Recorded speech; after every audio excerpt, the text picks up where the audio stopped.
Assalamualaikum warahmatullahi wabarakatuh. Alhamdulillah alladzi bi ni'matihi tatimmus shalihat. Segala puji bagi Allah Jalla Jalaluh yang karena nikmatnya kebaikan-kebaikan menjadi sempurna, yang karena rahmatnya niat-niat baik hamba dapat terlaksana.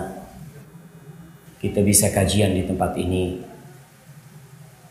itu karena Allah Jalla Jalaluh yang memberikan kemudahan kepada kita. Segala rezeki yang kita peroleh, baik yang kita bawa ke rumah kita atau kita sedekahkan di jalan Allah, itu juga murni karena kebaikan Allah kepada kita. Maka tiada yang pantas untuk dipuja, tiada yang layak untuk disanjung kecuali Sang Pencipta Allah Jalla Jalaluh. Allahumma salli wa sallim wa zid wa barik wa an'im ala abdika wa rasulika habibina wa sayyidina Muhammad. Ya Allah, semoga salawatmu, semoga salam, berkah dan nikmatmu senantiasa kau curahkan untuk hamba kekasihmu, untuk baginda Nabi kita Muhammad sallallahu alaihi wasallam, dan untuk keluarga beliau, untuk istri-istri beliau, untuk putra-putri beliau, dan untuk seluruh sahabat Nabi radhiyallahu ta'ala anhum ajma'in. Amma ba'd. Ma'asyiral muslimin rahimakumullah. Hari ini tanggal berapa? Tanggal berapa kita? 12. Betul. Tanggal berapa? 12 Ramadan. Subhanallah. Betul nggak? Masya Allah. Ada orang-orang yang berpuasa tidak pernah ngitung tanggal, karena dia berharap Ramadan itu tidak pernah hilang dari hidup. Bahkan sebagian salafus saleh mengatakan hari puasa kita itu dari sejak kita dilahirkan di dunia ini. Kapan kita berbuka? Tatkala menginjakkan kaki kita di surga Allah Subhanahu wa ta'ala. Ramadan adalah bulan yang dinanti-nanti oleh sebagian manusia. Kita sering mendengar bahwa ibadah Ramadan itu, ibadah puasa itu dapat menempa jiwa untuk meraih takwa. Kita mendengar bahwa puasa di bulan Ramadan itu adalah momen penting untuk mengikir hati yang berkarat, untuk membersihkan noda-noda hitam yang melengket di hati kita. Tapi kenapa ternyata setelah bertahun-tahun berpuasa, ada sebagian orang yang sudah tua mungkin dia sudah 20 kali Ramadan, ada yang sudah 40 kali berpuasa di bulan Ramadan, tapi ternyata jiwanya tidak tertempa, hatinya pun tidak bersih, tetap penuh dengan lumpur dosa yang senantiasa membuat dia gundah gulana dalam kehidupan ini. Dia tidak merasakan kebahagiaan selama hidupnya, kecuali tatkala dia mendapatkan harta. Setelah itu yang ada adalah kesusahan dalam kehidupan ini. Ma'asyiral muslimin rahimakumullah, kita nih sambil menanti berbuka, ingin menyegarkan ingatan kita, memberikan pencerahan kepada jiwa kita tentang bagaimana sebenarnya puasa yang benar. Bagaimana orang yang ketika berpuasa dapat meraih nilai-nilai takwa. Apalagi kita di masjid At-Taqwa. Masya Allah. Kalau dengar At-Taqwa ini kita ingat dengan Masjid Quba. Apa Allah berkata tentang Masjid Quba? La masjidun ussisa ala taqwa. Subhanallah, sebuah masjid yang didirikan di atas pondasi takwa. Kita ingin Ramadan kita tahun ini tidak seperti Ramadan tahun lalu. Rasul sallallahu alaihi wasallam mengatakan, "Syaqiyun 'abdun adraka Ramadan thumma salakha min falam yughfar lahu." Celaka seorang hamba yang bisa hadir di bulan Ramadan, bisa hadir, ikut berpuasa di bulan Ramadan, tapi selesai Ramadan dosa-dosanya nggak ada yang diampuni, tetap seperti dulu. Dia membawa dosa mungkin berlipat ganda. Karena Ramadan dia tidak bermakna. Ketakwaan yang diharapkan dari puasa hilang dan sirna. Sebelum kita berbicara tentang bagaimana kita dapat meraih menjadi orang yang paling baik puasanya, saya ingin menyinggung sedikit tentang di mana letak kebahagiaan itu. Karena ada hubungan yang erat dengan Ramadan ini. Kita semua bekerja dari pagi sampai sore. Untuk apa? Untuk mendapatkan sedikit harta. Untuk memberikan makan kepada anak dan istri. Seperti itu yang kita lakukan. Tiap hari berputar seperti itu. Rasul sallallahu alaihi wasallam pernah berkata kepada Abu Dzar, "Ya Abu Dzar." Asal hadis ini diriwayatkan Imam Bukhari dan Muslim. Tapi dalam riwayat lain, Rasul berkata kepada Abu Dzar, "Ya Abu Dzar, atara kathratal mal huwal ghina?" Wahai Abu Dzar, apakah menurutmu orang yang banyak hartanya itu orang kaya? Yang harta bendanya melimpah ruah adalah orang yang kaya. Abu Dzar mengatakan, "Na'am, iya wahai Rasulullah. Orang yang kaya itu orang yang banyak duitnya. Yang punya mobil, punya kendaraan, semua fasilitas yang dia butuhkan dalam kehidupan ini dia miliki. Itu orang kaya." Kata Abu Dzar, "Iya, seperti itu kita memandang." Lalu Rasul sallallahu alaihi wasallam mengatakan, "Wa tara qillatal mal huwal faqr." Dan menurutmu orang yang sedikit hartanya itu orang yang fakir? Kata Abu Dzar, "Na'am, iya Rasul sallallahu alaihi wasallam." Maka Rasul sallallahu alaihi wasallam ingin membetulkan pandangan yang salah ini. Beliau mengatakan kepada Abu Dzar, dan itu pandangan kebanyakan kita. Kita kalau melihat fulan mabsut, dia Masya Allah, rumahnya besar, usahanya, oh ini orang kaya. Tapi kalau melihat fulan yang usahanya bangkrut, berkali-kali usaha, nggak ada hasilnya, mungkin kendaraannya, ya bisa disebut sangat memprihatinkan, ini orang miskin. Rasul ingin membetulkan cara pandang yang salah. Karena cara pandang ini membuat orang sengsara dalam kehidupannya. Beliau sallallahu alaihi wasallam mengatakan, "Innamal ghina ghinal qalbi wal faqru faqrul qalbi." Kata Rasul sallallahu alaihi wasallam, kekayaan itu yang sebenarnya adalah kekayaan hati. Dan yang disebut kefakiran adalah fakir hatinya. Walaupun bertumpuk bergelimang harta, tapi kalau tidak ada rasa kaya yang Allah berikan di dalam hatinya, miskin tuh orang. Berlimpah ruah hartanya, Masya Allah. Tapi tiap hari sebelum tidur, yang dipikirkan apa? Besok, anak ada kerjaan di sini, fulan punya utang belum bayar, ada pesanan barang belum datang, terus subhanallah. Kita lihat tukang becak terkadang lebih bahagia dari dia. Tukang becak malam ada yang dipikirkan besoknya. Ya Allah, bismikallahumma amutu ahya. Besok apa katanya? Masya Allah. Dan itu kata Rasul sallallahu alaihi wasallam, "Laisal ghina an kathratil 'arab." Kekayaan itu bukan dengan banyaknya harta benda, tidak. Walakinnal ghina ghinan nafs. Tapi orang jiwanya kaya tuh orang yang kaya. Walaupun tidak memiliki harta. Kalau berbicara kekayaan, Rasul sallallahu alaihi wasallam kaya apa miskin? Menurut kita nih, Rasul rumahnya berapa banyak? Rumahnya kecil, mungkin 4 kali 5 rumah Rasul sallallahu alaihi wasallam. Semuanya di situ. Sallallahu alaihi wasallam. Pernah sehari beliau datang ke rumah istrinya, punya sesuatu, istriku nggak ada kecuali air. Sering Nabi bertanya kepada istrinya, "Hal 'indaki syai'?" Punya sesuatu yang bisa dimakan? Nggak ada kecuali air. Rasul sallallahu alaihi wasallam mengatakan, "Idzan ana shaim." Kalau gitu aku puasa.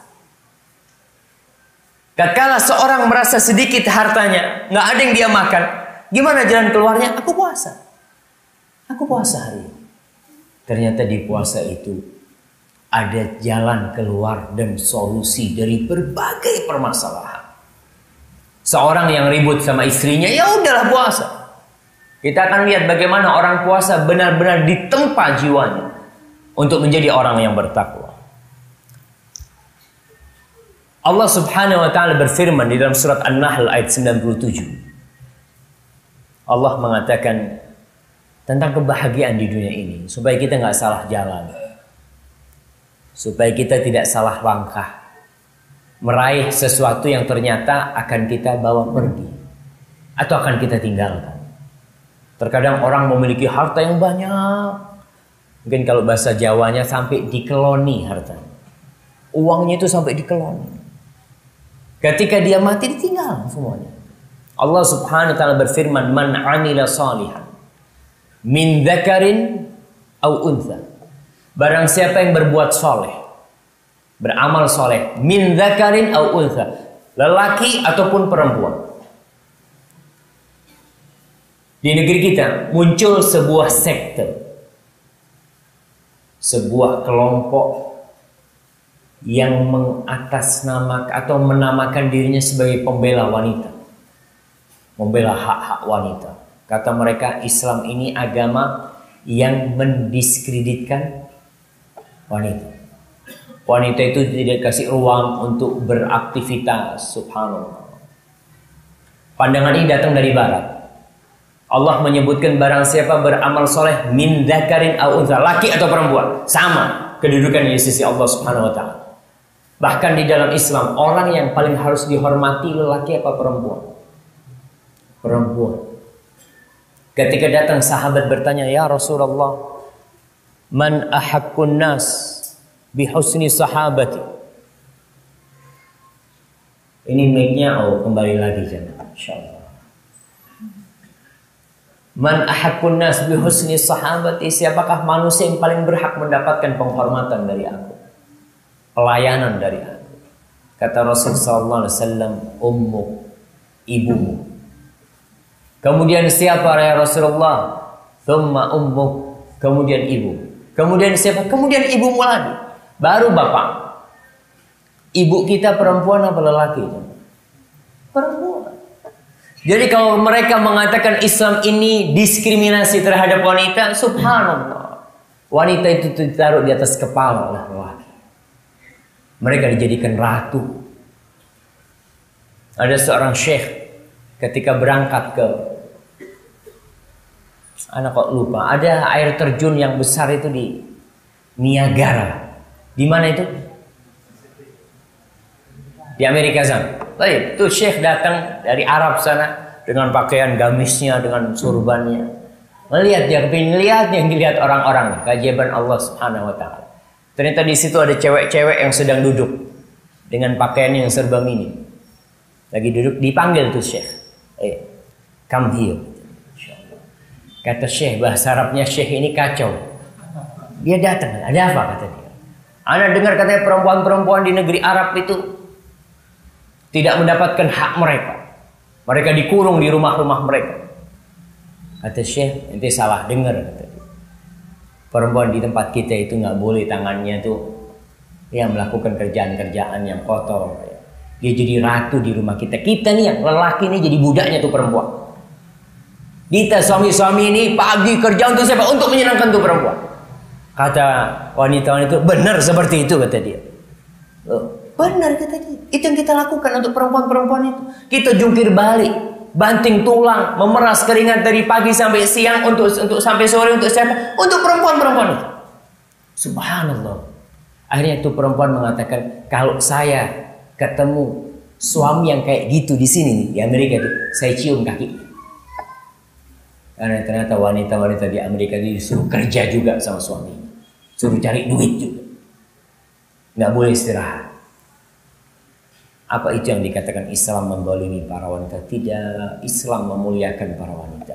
Allah mengatakan barang siapa beramal soleh, lelaki atau wanita, wa huwa mu'minun, dengan syarat satu. Beramal soleh syaratnya dia beriman. Karena kalau beramal soleh tanpa iman, haba'an manthura, akan jadi debu yang berterbangan, akan jadi fata morgana yang dilihat menguntungkan tapi hilang. Maka disyariatkan yang beramal soleh, wa huwa mu'minun. Apa yang Allah akan berikan kepada dia? Falanuhyiyannahu hayatan thayyibah. Kita akan berikan kepada dia nih hayatan thayyibah, kehidupan yang baik, kehidupan yang bahagia. Orang yang beramal soleh dan beriman, Allah akan berikan kepada dia hayatan thayyibah. Allah tidak mengatakan aku akan luaskan rezekinya, tidak. Aku akan besarkan rumahnya, tidak. Aku akan banyakkan anaknya, tidak. Allah akan berikan kepada dia hayatan thayyibah, kehidupan yang bahagia. Di mana? Di dunia di sini. Sebelum di akhirat kelak Allah akan sempurnakan bagi mereka hayatan thayyibah.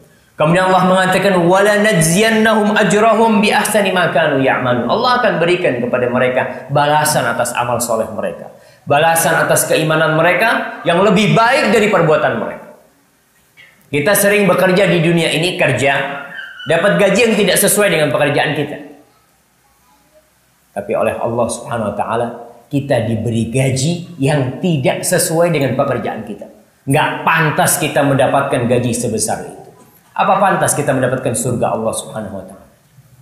Apa pantas orang yang bekerja jadi kuli bangunan dari jam 7 sampai jam 3 sore? Apa pantas dia di akhir hayatnya umpamanya sama bosnya dikasih villa harganya 10 miliar? Pantas? Nggak pantas. Tapi kenapa dikasih? Ya karena kebaikan majikan kepada dia. Begitu pula Allah Jalla Jalaluhu walillahil mathalul a'la. Allah memberikan kepada kita ganjaran yang dalam bayangan kita tidak seharusnya kita mendapatkan itu. Kita bisa sholat karena siapa? Karena Allah Jalla Jalaluhu. Kita bisa datang ke rumah ini juga karena Allah Subhanahu wa taala. Ma'asyiral muslimin rahimakumullah, maka Ramadan adalah kesempatan untuk meraih hayatan thayyibah, kehidupan yang baik, kehidupan yang penuh bahagia. Suami istri yang ribut, Ramadan seharusnya dia lebih baik. Tetangga sama tetangganya yang ribut, Ramadan seharusnya menimbulkan efek positif buat dia. Dengan tetangganya, bos dengan anak buahnya, anak buah dengan bosnya, antara teman yang ribut, Ramadan seharusnya jadi kesempatan untuk meraih hayatan thayyibah. Allah Jalla Jalaluhu berfirman, ya ayyuhalladzina amanu kutiba alaikumusiyam kama kutiba alal ladzina min qablikum la'allakum tattaqun. Wahai orang-orang yang beriman, diwajibkan atas kalian berpuasa sebagaimana diwajibkan atas umat sebelum kalian. Allah menghibur kita. Ibadah puasa ini bukan kewajiban pertama buat kalian, enggak.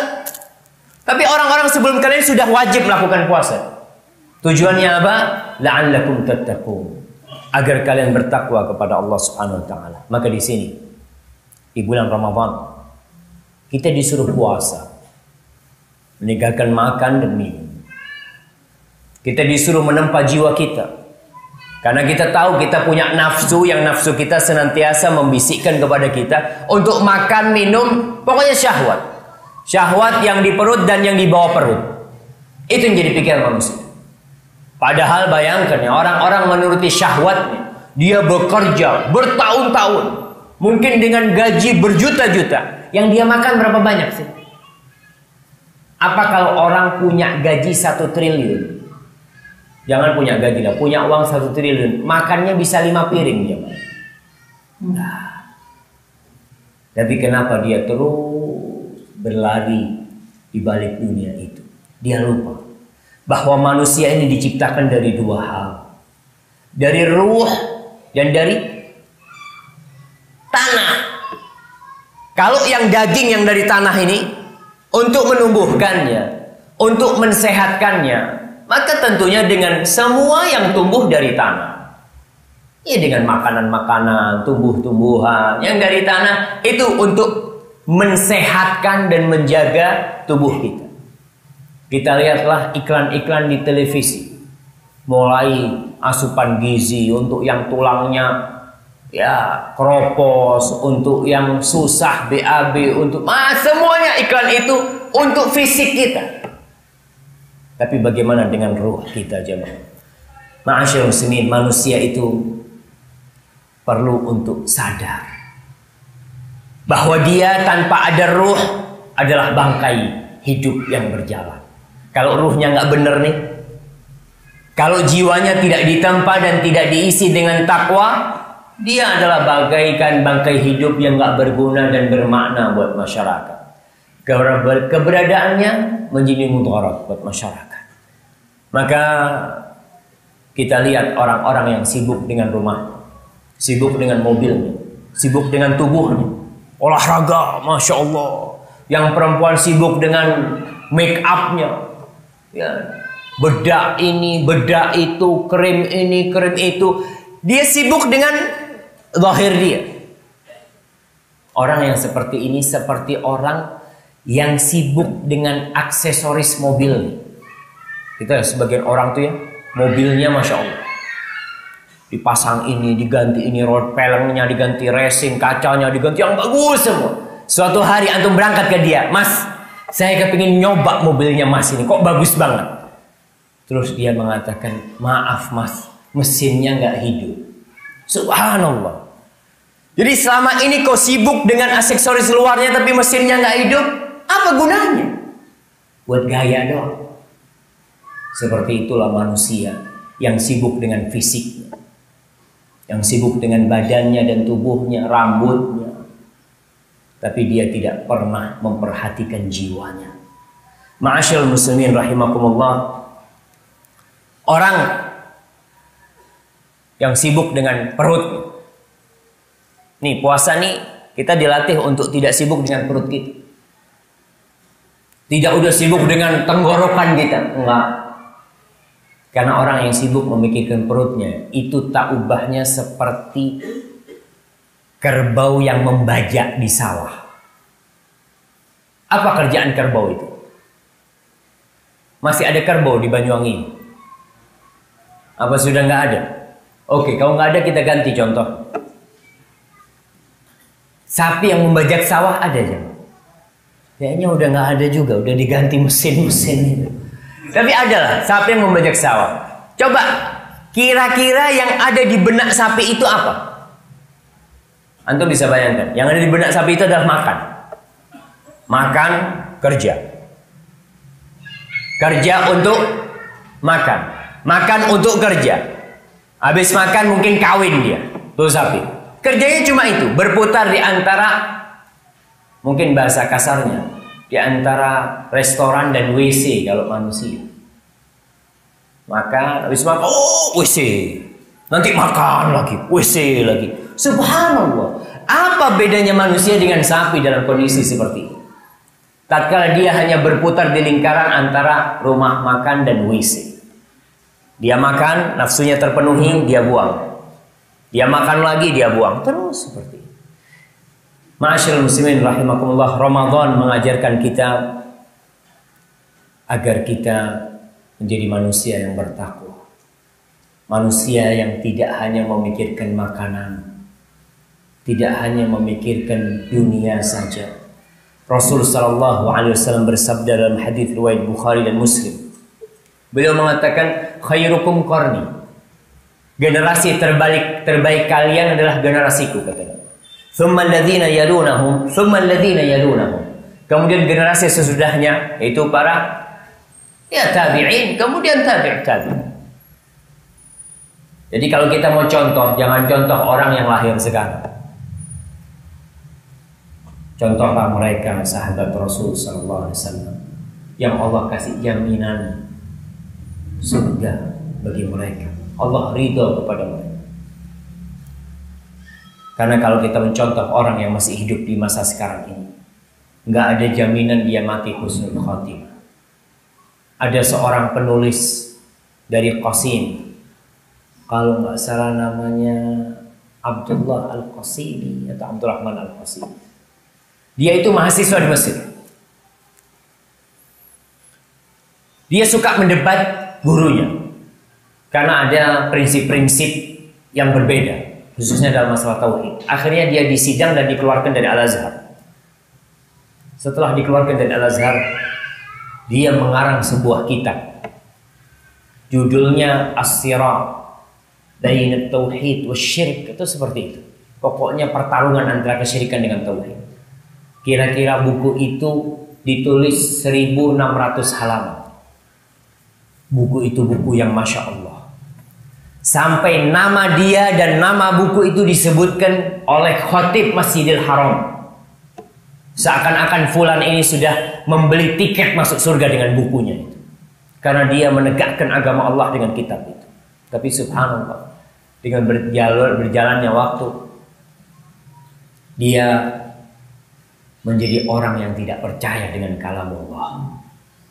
Mati dalam kondisi mulhid, ateis. Padahal dia begitu dahsyatnya membela Islam. Maka kita kalau mau cari contoh, jangan cari contoh orang sekarang. Contohlah para sahabat Nabi. Yang Nabi mengatakan, khairukum qarni. Yang terbaik di antara kalian adalah yang hidup di masaku, generasiku. Lalu Nabi mengatakan, inna ba'dakum qauman, akan datang setelah kalian satu kaum, satu masyarakat, yakhunun wa la yu'tamanun. Yang suka berkhianat, nggak bisa dikasih amanah. Nih kita yang udah ngaji, yang udah sering ke masjid, hati-hati dengan masalah amanah. Kadang-kala ngajinya kenceng, tapi kalau dikasih amanah, khianat. Itu akan datang yang seperti itu. Wa yashhadun wa la yustashhadun. Mereka orang-orang yang menjadi saksi, tapi nggak layak mereka dijadikan saksi sebenarnya. Kita lihat mahkamah-mahkamah kita. Bagaimana saksi-saksi palsu didatangkan. Bagaimana uang menjadi saksi, itu masalah kita. Lalu wayandirun wa la yafun. Mereka bernadar tapi tidak pernah membayar nadar mereka. Lalu Rasul mengatakan wa yadharu fihimus siman. Muncul di masa itu siman. Apa siman itu? Orang-orang yang gemuk. Orang-orang yang sibuk makan. Yang kerjanya kuliner. Masya Allah. Bulan Ramadan seharusnya tambah kurus. Selesai Ramadan, itu namanya celananya nggak cukup. Allahu Akbar. Ada apa dengan Ramadan kita? Akan muncul orang-orang, mungkin sekarang muncul obesitas ya. Yang dilihat orang kerjanya makan. Restoran di mana-mana penuh dengan manusia. Cuma makan, kerja makan, kerja makan, dapat duit makan. Restoran sini pindah, restoran sana pindah. Coba semua restoran sehingga tahu mana restoran paling enak di Banyuwangi. Ada orang-orang yang kayak ente tahu nasi goreng paling enak ini di Banyuwangi di sana. Masya Allah. Ente kerjanya memang nyobain nasi goreng terus. Allahu Akbar. Ada manusia yang kerjanya memang kuliner.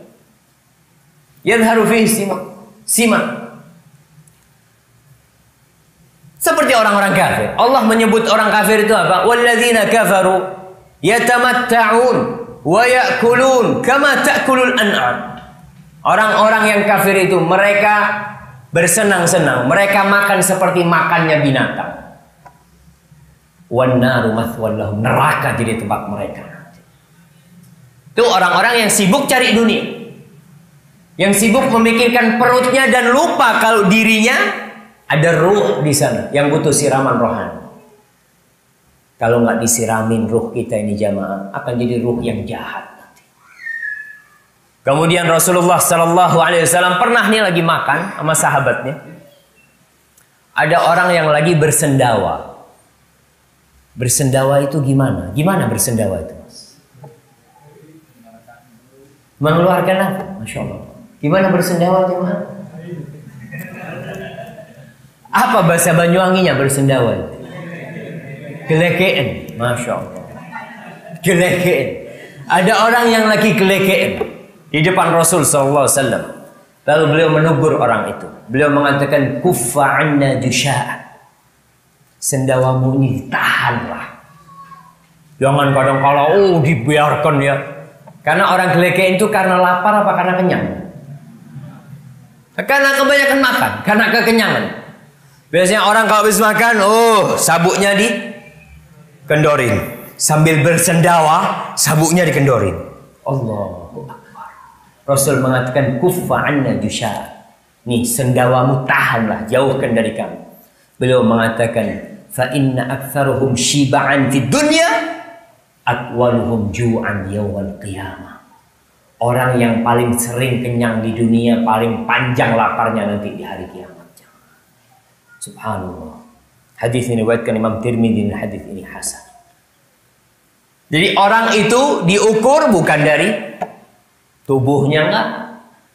Tuh orang-orang yang kenyang, yang makan terus, tiap waktu dia mau makan bisa makan. Rasul sallallahu alaihi wasallam bercerita tentang bagaimana nanti di hari kiamat tatkala ada hisab, tatkala ditimbang amalan hamba. Beliau alaihi salatu wassalam dalam hadis riwayat Bukhari dan Muslim mengatakan, "Innahu la ya'ti ar-rajulul 'azimus samin yaumal qiyamah." Akan datang pada hari kiamat orang yang gede, yang besar, yang gemuk dia pada hari kiamat ditimbang. La yazinu indallah janaha ba'udha.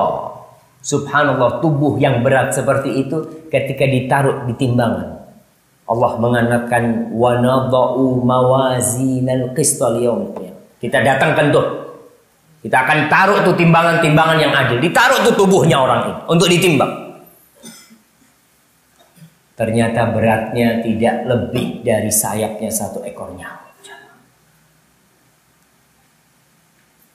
Kenapa? Karena nggak ada amalan. Kerjanya cuma makan. Kerjanya cuma memenuhi perutnya, menjadikan tubuhnya besar. Ibnu Mas'ud, masih ingat dengan kisahnya Ibnu Mas'ud. Ibnu Mas'ud ini orangnya kurus, kerempeng, pendek. Radhiyallahu ta'ala anhu. Miskin. Bayangkan Ibnu Mas'ud itu makan dari siapa? Dari istrinya. Istri Ibnu Mas'ud itu alhamdulillah bisa menenun ya. Dia jual akhirnya buat makan keluarganya. Miskin, kerjaannya nggak tetap, tapi terus bekerja Ibnu Mas'ud. Pernah dia itu ngambilkan siwak buat Rasul sallallahu alaihi wasallam. Siwak biasanya dari pohon arok ya. Ada namanya pohon arok itu dari akarnya. Lagi naik ke pohon itu, ada angin yang berhembus. Namanya orang kurus, kalau ada angin berhembus jemaah, goyang-goyang sampai tersingkap betisnya. Para sahabat menertawakan melihat Ibnu Mas'ud seperti itu.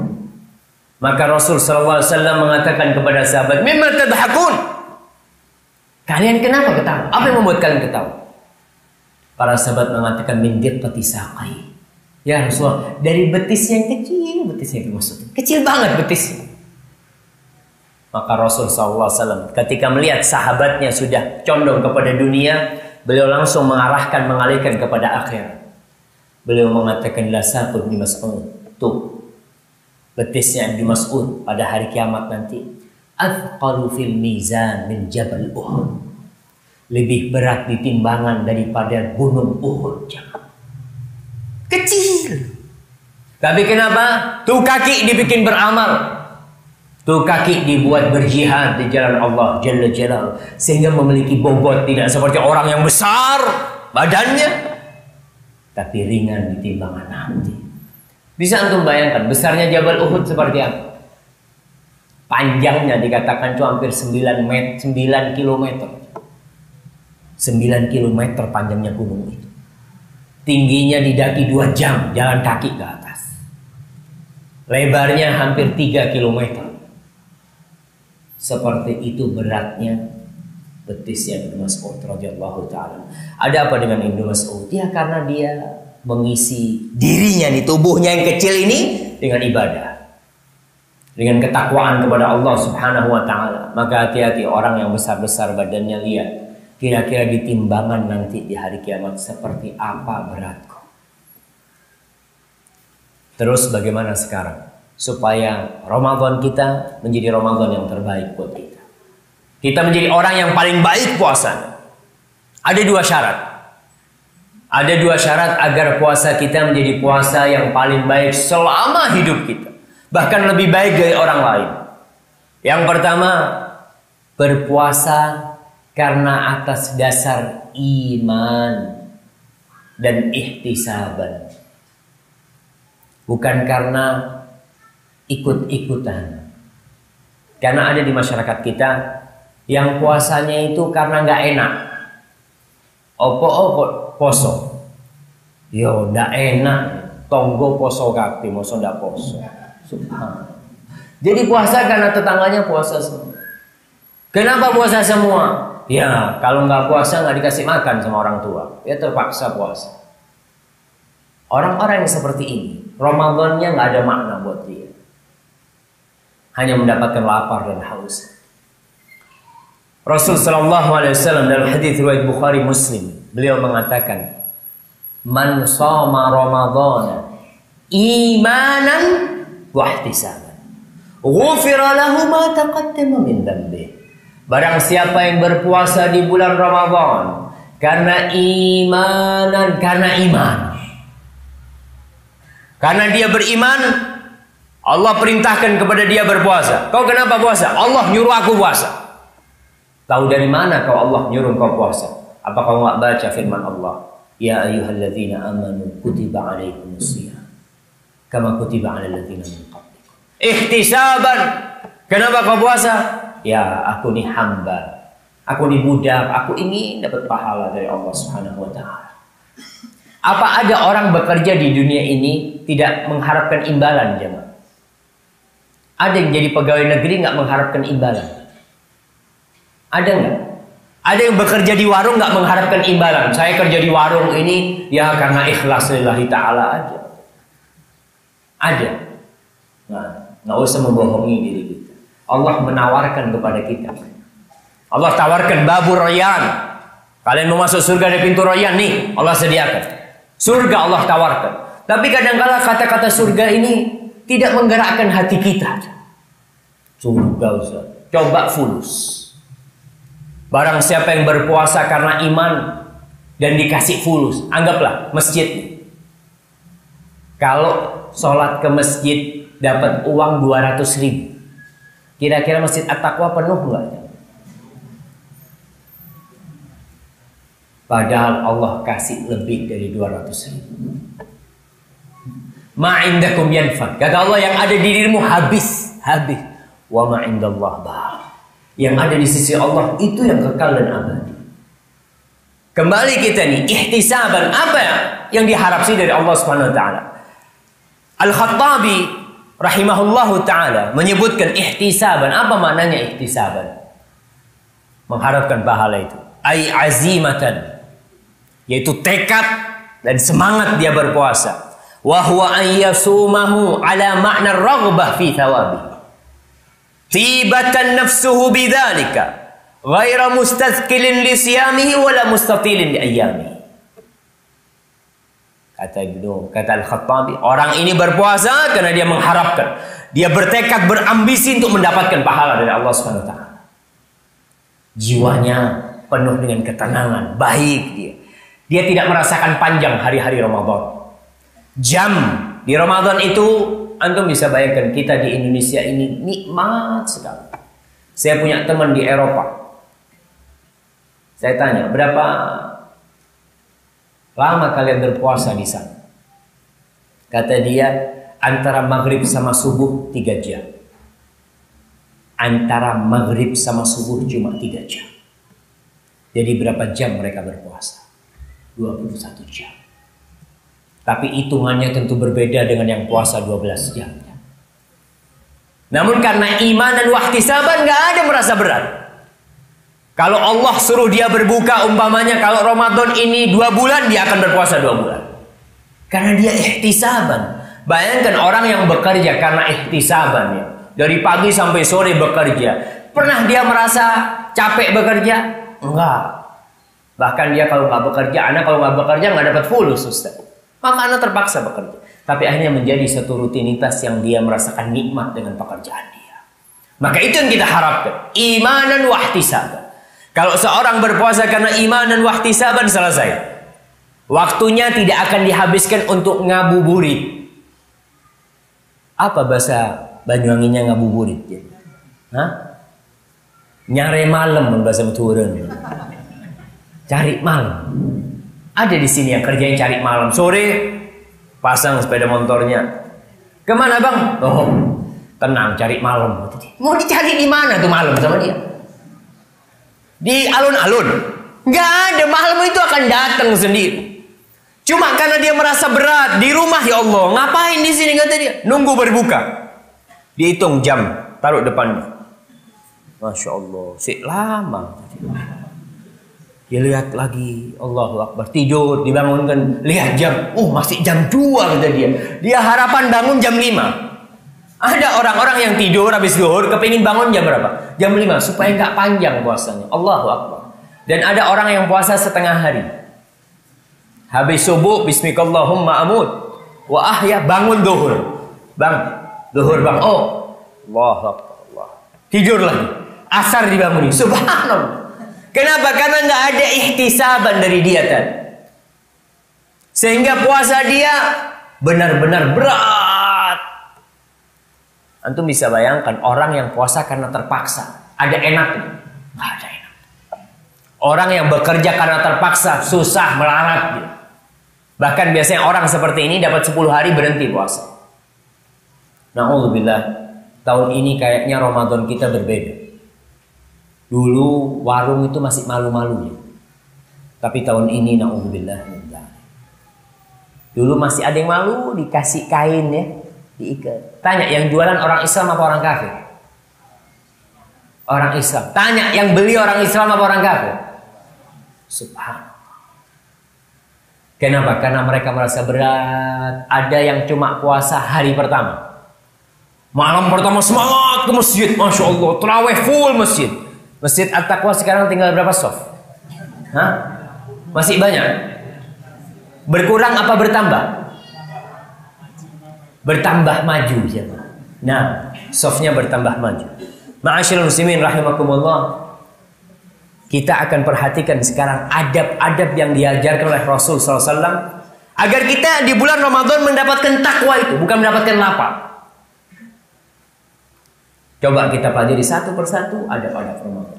Beberapa kita akan pelajari. Yang pertama, mensegerakan berbuka. Adab. Rasul sallallahu alaihi wasallam mengatakan, la yazalun nas bi khairin ma ajjalul fitrah.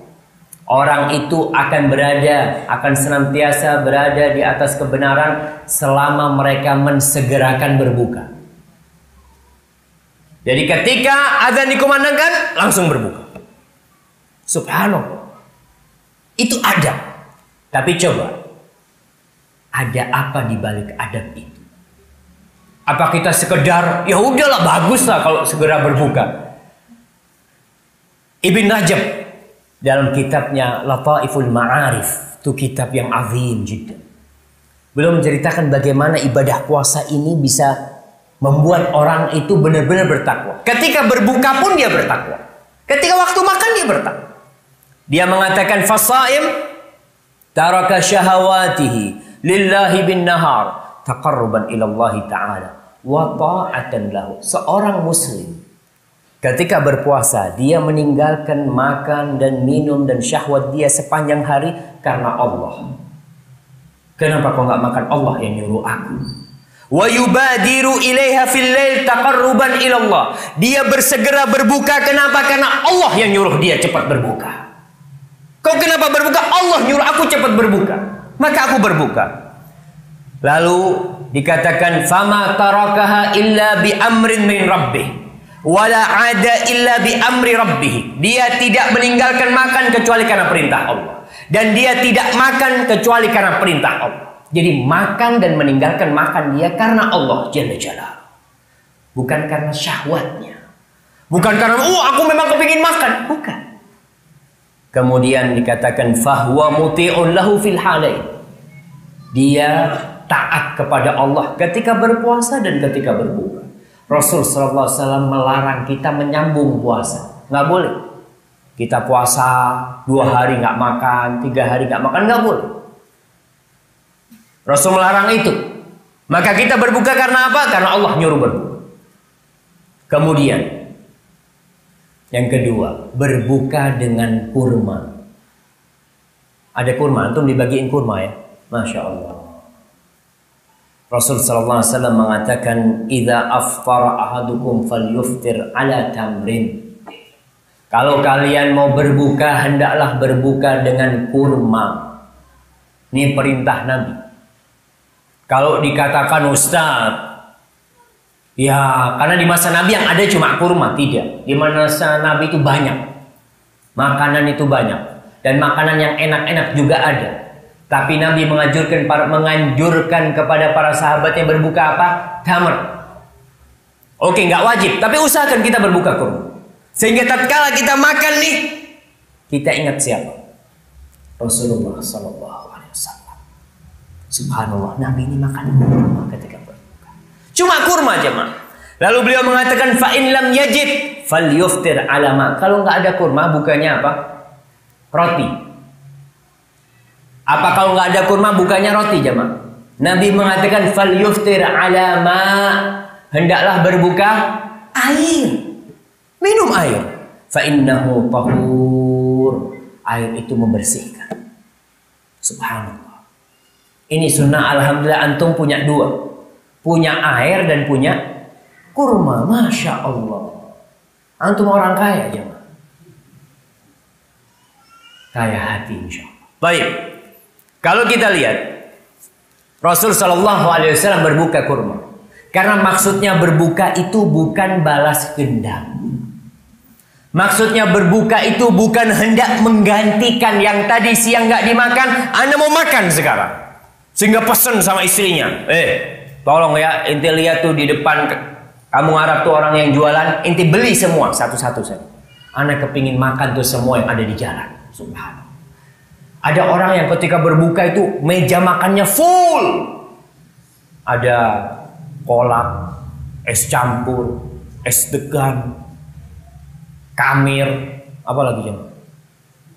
Di Banyuwangi apa favoritnya? Hah? Roti Maryam, Masya Allah, sama gulai. Dia berdiri di depan, Masya Allah, kata dia.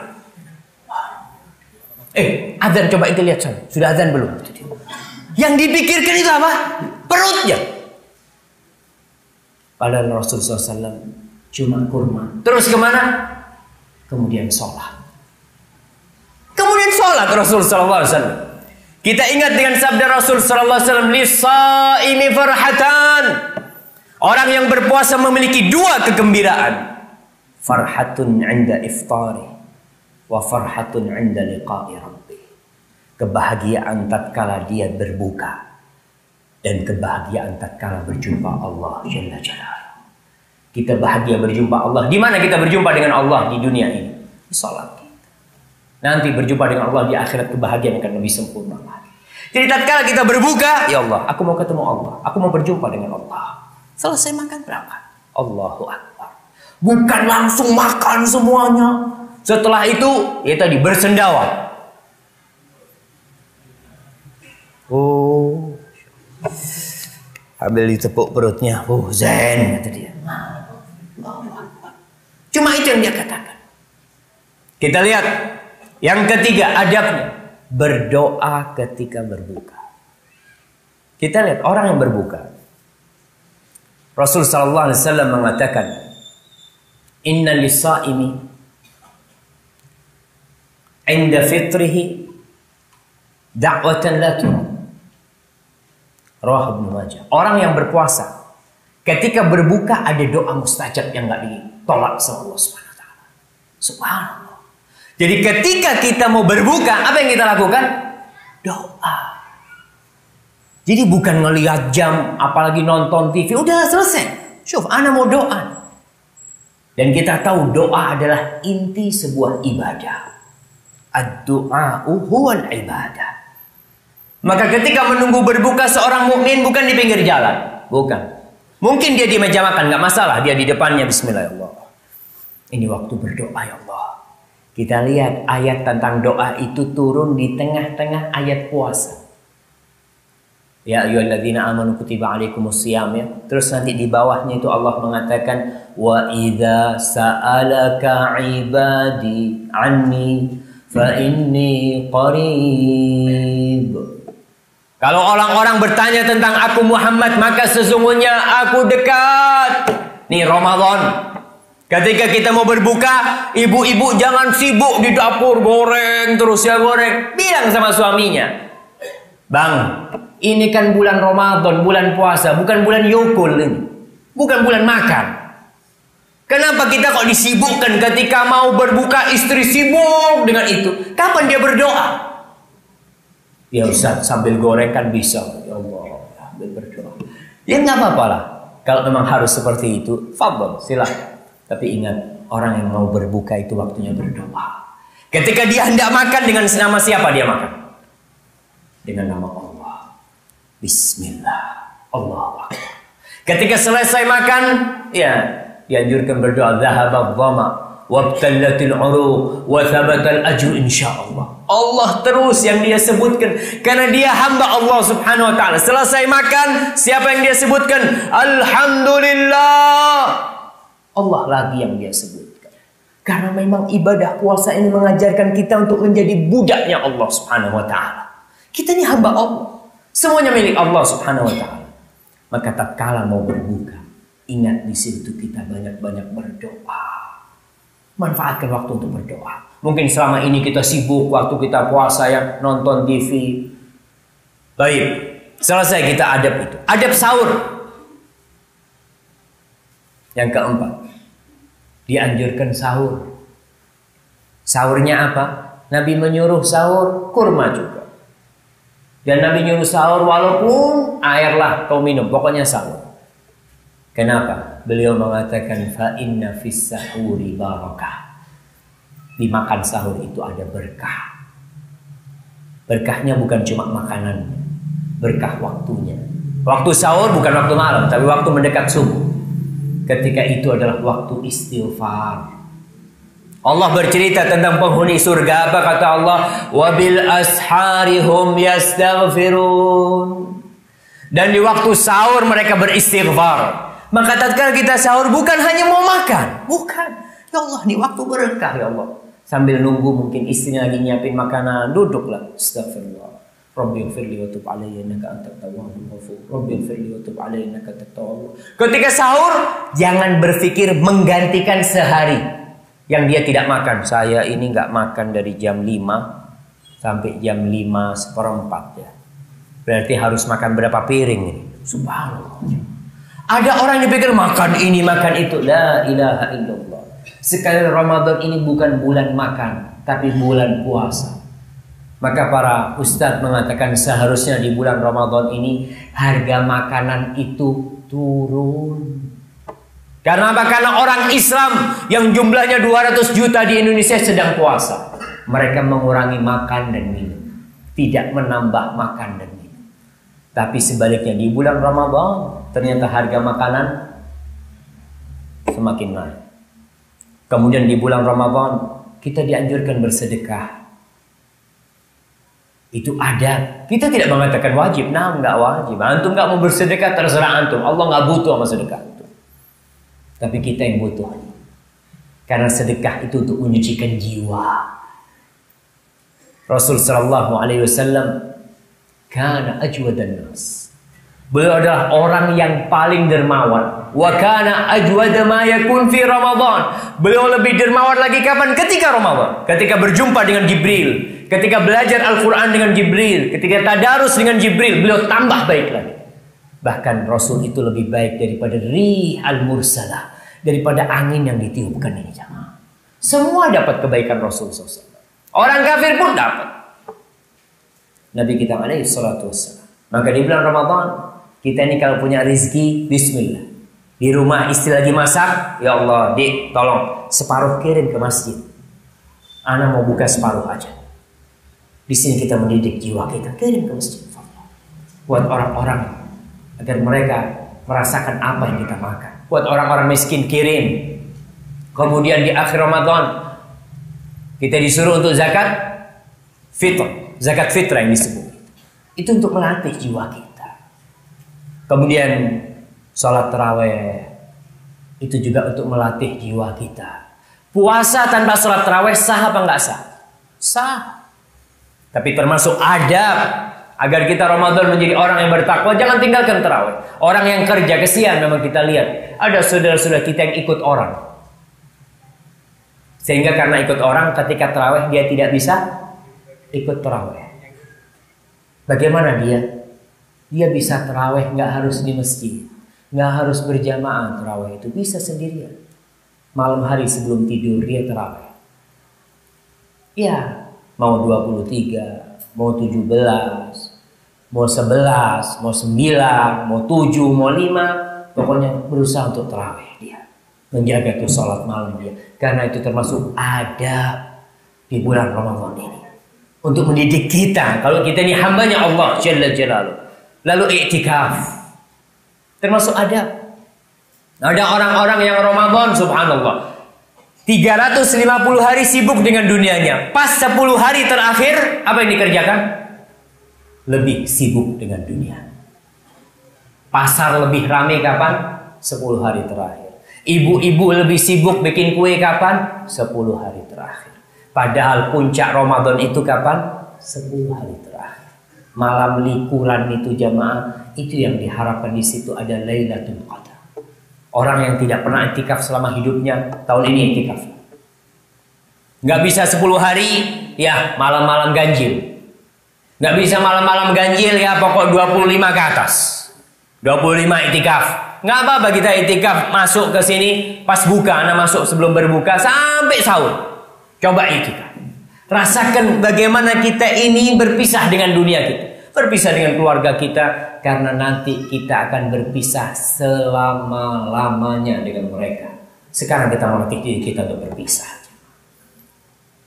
Dan masih banyak adab-adab yang lainnya. Tapi kita masuk ke syarat yang kedua. Kita selesaikan dengan syarat yang kedua ini, agar Ramadan ini bisa menjadi lebih baik buat kita. Meninggalkan kemaksiatan. Jadi kalau Ramadan tetap berbuat dosa, tetap ngomongnya nggak enak, tetap berburuk sangka dengan orang, tetap mengumpat, maka nggak ada artinya dari puasa dia. Oke, sah puasa dia, nggak batal memang. Kita tahu ngomongin orang tidak membatalkan puasa. Kita tahu ya melihat kemaksiatan mungkin tidak membatalkan puasa. Nah, puasanya tidak batal. Tapi kata Rasul Sallallahu Alaihi Wasallam, "Man lam yada qaul az-zur wal amal bihi falaysa lillahi hajatun fi an yada'a ta'amahu wa syarabahu."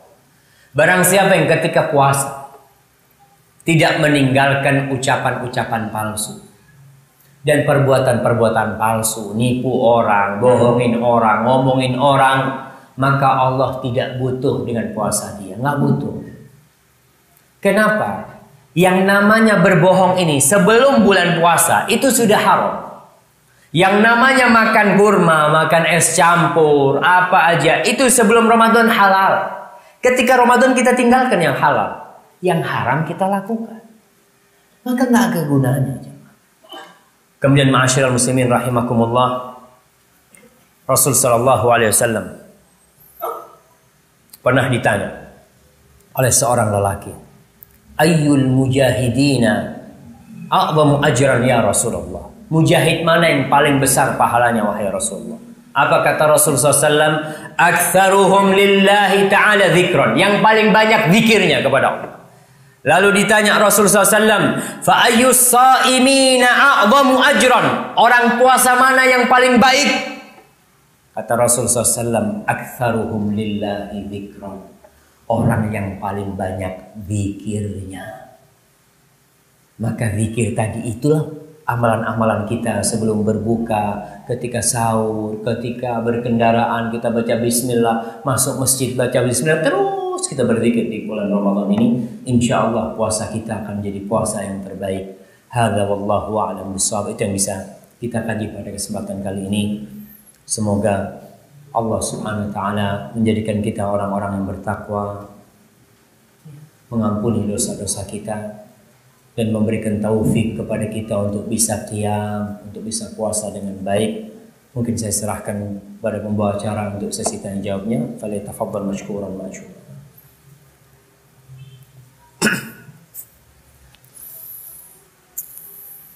Jazakallahu khair. Pertanyaan pertama, ada seorang wanita yang sudah menikah selama 16 tahun. Pada 10 tahun menikahnya, seorang wanita ini selalu dipaksa suaminya untuk berjima di siang hari bulan Ramadan. Mungkin setiap bulannya sekitar 5 kali. Nah, pada saat ini Ustaz, seorang wanita ini sudah dicerai oleh suaminya. Suaminya adalah seorang pelayan, jadi jarang bertemu dengan istrinya.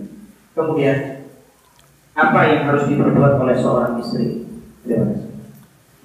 Subhanallah jemaah.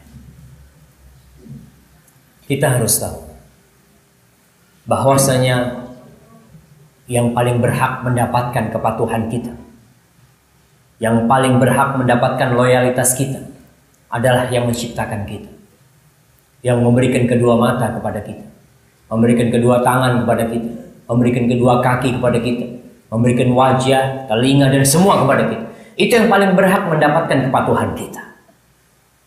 Sehingga seorang muslim tatkala dipaksa untuk berbuat dosa oleh suaminya, oleh pemimpinnya, oleh orang tuanya, siapa yang seharusnya lebih dia taati? Allah Jalla Jalaluhu. Tuh suami cuma ngasih makan, nggak dikasih makan suami tetap dia bisa bekerja cari makan. Sekarang pun terbukti dia diceraikan. Terus kenapa selama ini dia menuruti suaminya? Kemana dia selama ini? Kenapa setelah diceraikan dia mencari Allah Subhanahu wa ta'ala? Kemana Allah tatkala itu? Maka ma'asyiral muslimin, mudah-mudahan perempuan ini sudah kembali kepada Allah Subhanahu wa ta'ala. Dan barang siapa yang bertobat, Allah akan menerima taubat.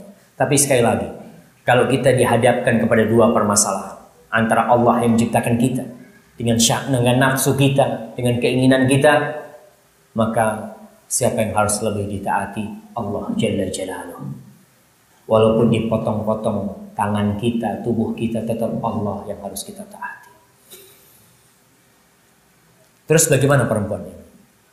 Kalau tadi dia dikatakan dia dipaksa ya oleh suaminya, maka nggak ada dosa buat dia. Dan dia tidak wajib menggantikan puasa. Kalau benar dia dipaksa, karena kalau memang ada suami-suami yang syaitan, yang syayatinul ins, setan-setan manusia, kalau dia terpaksa, maka nggak ada dosa bagi dia.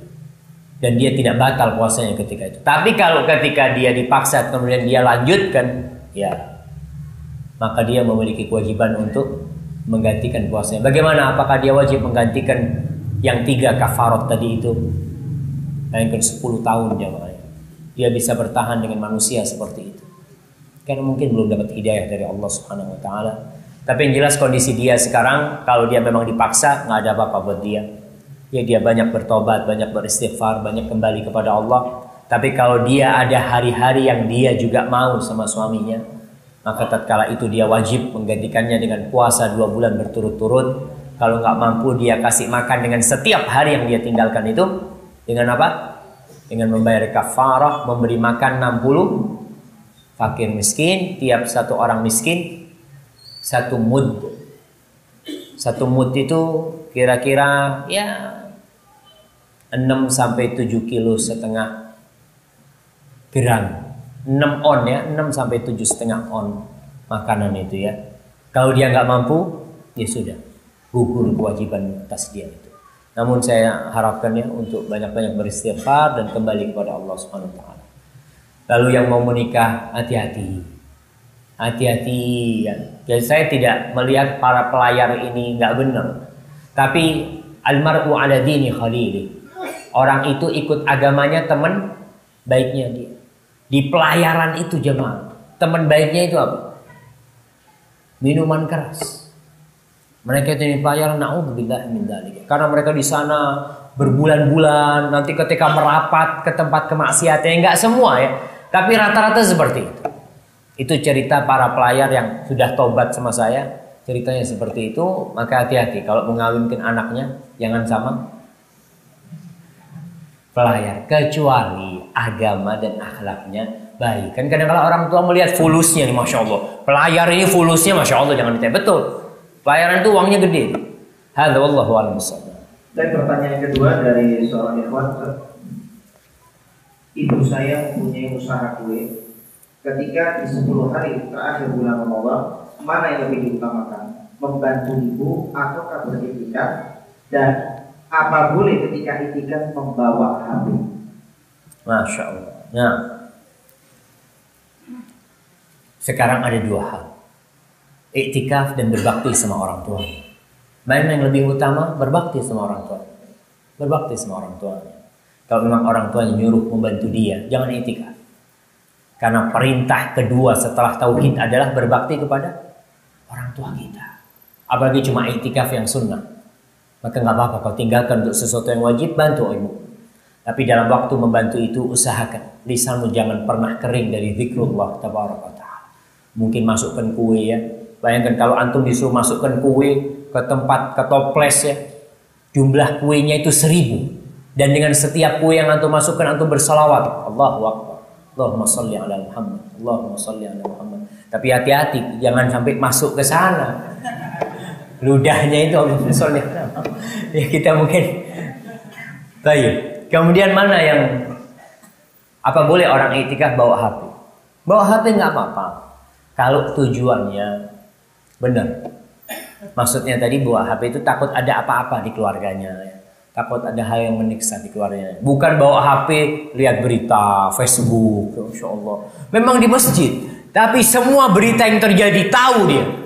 Apa gunanya? Karena orang yang iktikaf ini disebutkan bahwasanya itu habsul badan fil masjid. Dia memenjarakan badannya di masjid itu dan memenjarakan jiwanya dari dunia. Jadi dia benar-benar fokus kepada pencipta dia, Allah Subhanahu wa taala. Hakadha wallahu a'lam. Dan kemudian pertanyaan selanjutnya dari Ahmad Ustaz. Ustaz tolong jelaskan, kenapa di bulan Ramadan masih saja ada yang berbuat maksiat, sedangkan jin, syaitan sudah dibelenggu saat Ramadan? Subhanallah. Masya Allah.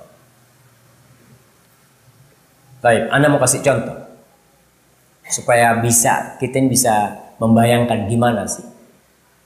Kalau ada si A ini orang baik gitu kan, diganggu sama si B, diganggu terus sama si B, selama setahun diganggu, akhirnya jadi nggak bener.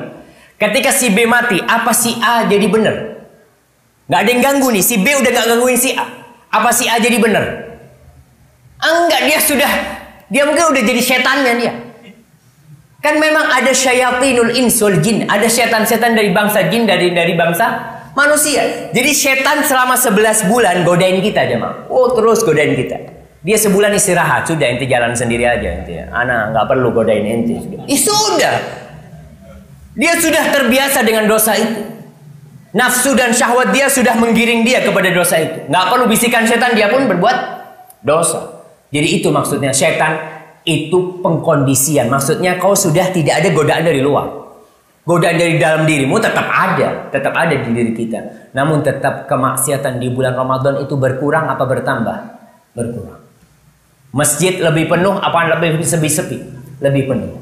Tempat kemaksiatan lebih ramai apa lebih sepi? Kafe-kafe, ya alhamdulillah pemerintah kita sebagian kafe ditutup ya, seperti itu. Kita melihat Ramadan memang benar-benar pintu surga dibuka, pintu neraka ditutup, setan dibelenggu. Setan dibelenggu. Ada yang mengatakan dari sabda Rasul, maradatul jin. Jadi setan-setan yang top-topnya. Kalau anak buahnya tetap jalan gitu kan. Tapi bos-bosnya udah nggak bisa godain. Tapi tetap kita kalau 11 bulan sudah dilatih sama setan berbuat dosa. Udah dilatih nih ke tempat kemaksiatan gitu kan. Terus setiap hari. Bulan Ramadan berhenti setannya. Dia berangkat nggak dia? Berangkat. Karena nafsunya sudah terbiasa dengan dosa itu. Hadza wallahu a'lam bissawab. Selanjutnya Ustaz, Assalamualaikum warahmatullahi wabarakatuh. Waalaikumsalam. Ustaz, kita sering mendapati sebuah pertanyaan mengenai bagaimana orang yang puasa tetapi tidak sholat. Mereka tidak sholat karena asyik tidur.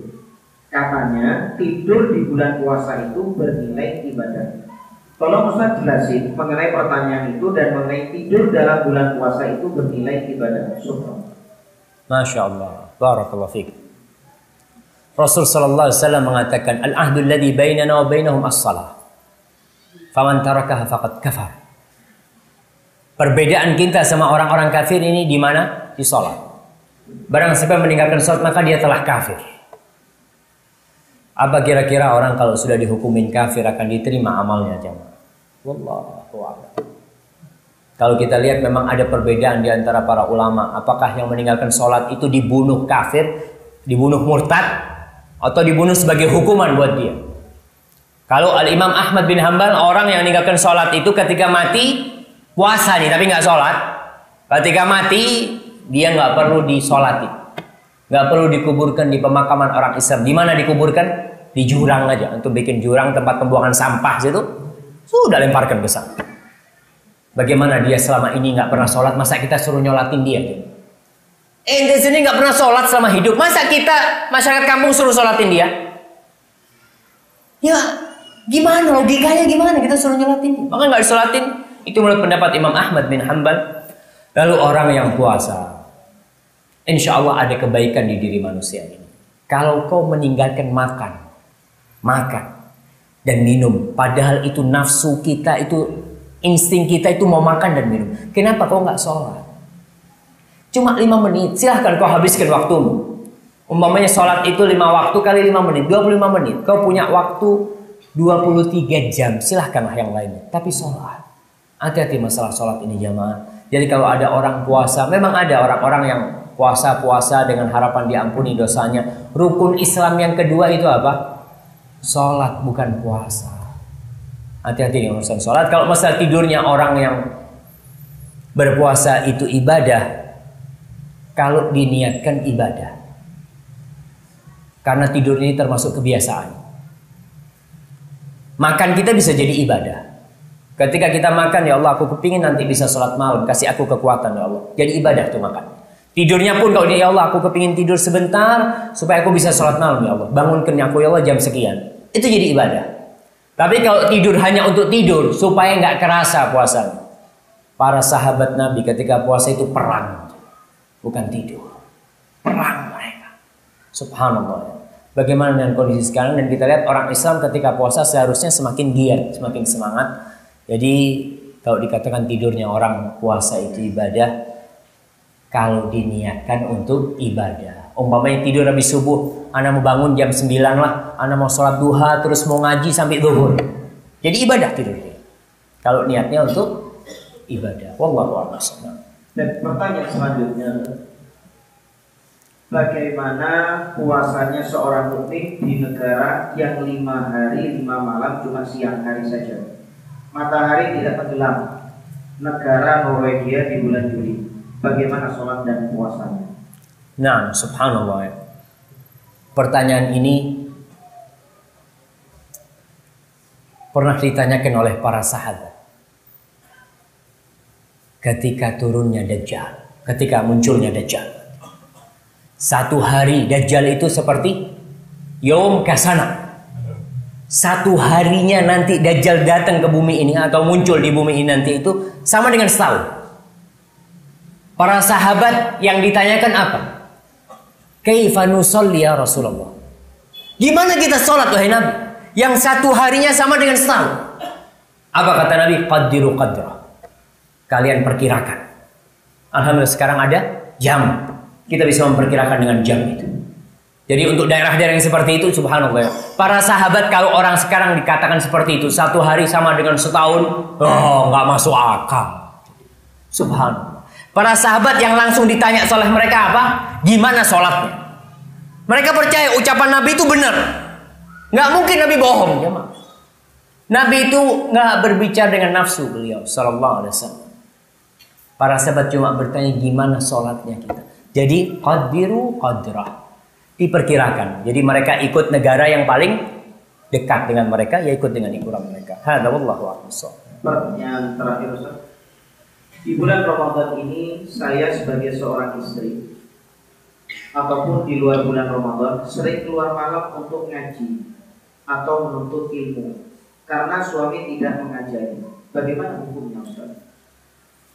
Subhanallah. Tugas seorang suami itu bukan hanya memberikan makan kepada istrinya. Yang kita ketahui bahwasanya tugas suami itu memberikan sandang, pangan, papan. Dia mencukupi bukan. Tugas terberat suami itu adalah mendekatkan istrinya kepada penciptanya. Allah subhanahu wa ta'ala berfirman, Ya ayyuhalladzina amanu qu anfusakum wa ahlikum nar. Wahai orang-orang yang beriman, jagalah diri kalian dan keluarga kalian dan istri kalian dari api neraka. Itu tugas terberat seorang suami. Maka tatkala seorang suami mengatakan qabiltu nikaha wa tazwijaha bil mahril madhkur, bukan hanya mau ngasih makan istrinya, bukan. Itu pindah tuh, namanya tanggung jawab. Ada serah terima tanggung jawab di situ. Yang awalnya surga dan suami ini, surga dan nerakanya suami ini orang tuanya. Ketika dinikahkan, siapa yang menjadi surga dan nerakanya? Suami. Maka tugas suami adalah berat sekali. Jangan harap suami masuk surga sebelum mempertanggungjawabkan istrinya. Lalu bagaimana suami yang nggak ngerti apa-apa? Ya udahlah, kalau suaminya memang nggak belajar, kasih ruang buat istrinya, bawa ke pengajian, istriku ikut aku, dengarkan pengajian. Aku nggak bisa ngajarin kau, tapi nanti kalau aku ditanya sama Allah, aku bisa jawab. Aku sudah bawa istriku ke tempat pengajian, ya Allah. Sudah aku bawa, aku nggak punya ilmu, mudah-mudahan dia dengar dari ustaz. Maka tanggung jawab suami sudah selesai. Jadi kalau tadi suaminya tidak mengajarkan, si istri kalau mau keluar tetap harus izin kepada suaminya. Kalau dia keluar malam, dia izin sama suami. Kalau suaminya tidak memberikan izin, jangan keluar. Jangan keluar. Karena sarana menuntut ilmu sekarang tidak harus ke masjid. Bisa sekarang lewat TV, ya. Sudah ada HP. Alhamdulillah, insya Allah bisa. Tapi sekali-kali mohon sama suaminya. Kalau suami tidak mengizinkan, minta. Bang, tolonglah bang. Kepingin aku bang datang ke masjid. Hadza wallahu a'lam.